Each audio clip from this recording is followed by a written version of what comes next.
Sealed subwoofer. A sealed subwoofer uses an airtight enclosure with no ports or openings. It is one of the oldest and simplest subwoofer designs, built around the idea of controlling the movement of the speaker cone with the air trapped inside the box. That air acts like a spring, helping the driver stop and start with precision. The result is clean, accurate bass that blends naturally with music. Sealed designs usually need more amplifier power to reach high volume, but many listeners prefer them because the bass feels tight and controlled instead of overly dramatic. Ported subwoofer. A ported subwoofer adds a carefully tuned vent, often called a bass reflex port, to the enclosure. Instead of relying only on the speaker cone, the air moving through the port helps produce extra low-frequency output.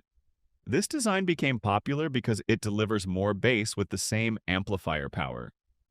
Ported subwoofers can play louder and reach deeper frequencies than many sealed models, making them a common choice for home theaters and car audio systems. The trade-off is that they can sound less precise if the enclosure is not designed correctly. Passive radiator subwoofer. A passive radiator subwoofer replaces the traditional port with a second cone that has no voice coil or magnet.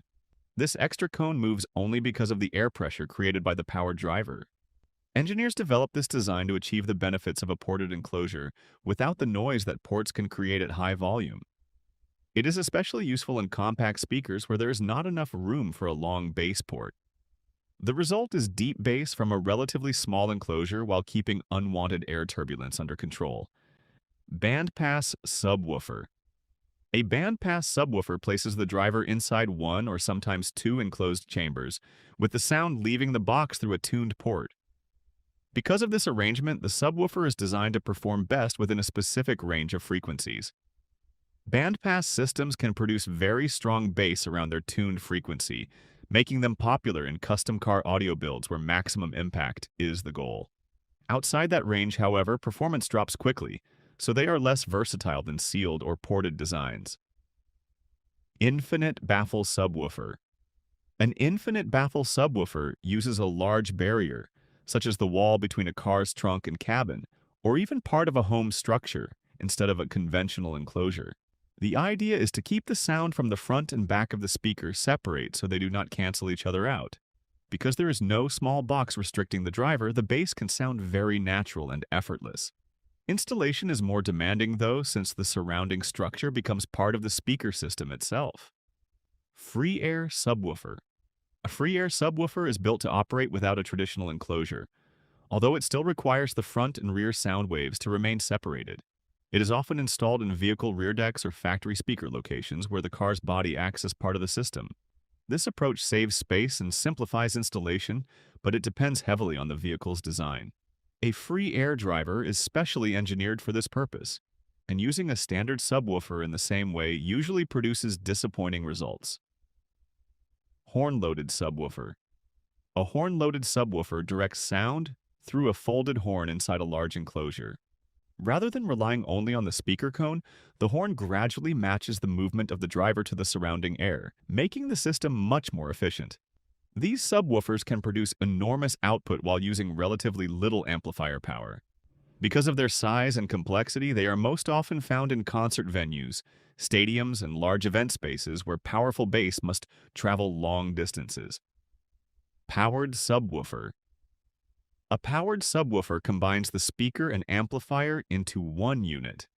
This design became increasingly popular as home theater systems grew in popularity because it simplifies setup and ensures the amplifier is matched to the driver.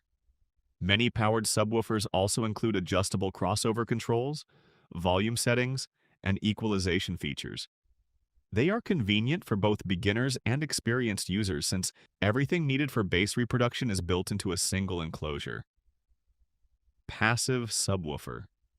A passive subwoofer contains only the speaker and enclosure with no built-in amplifier. It depends on an external amplifier to provide power and control. This design is still common in professional sound systems and custom installations, where flexibility is important. Users can choose an amplifier that matches their performance goals, making upgrades easier over time. The downside is that installation is more involved because additional equipment and wiring are required. Downfiring subwoofer.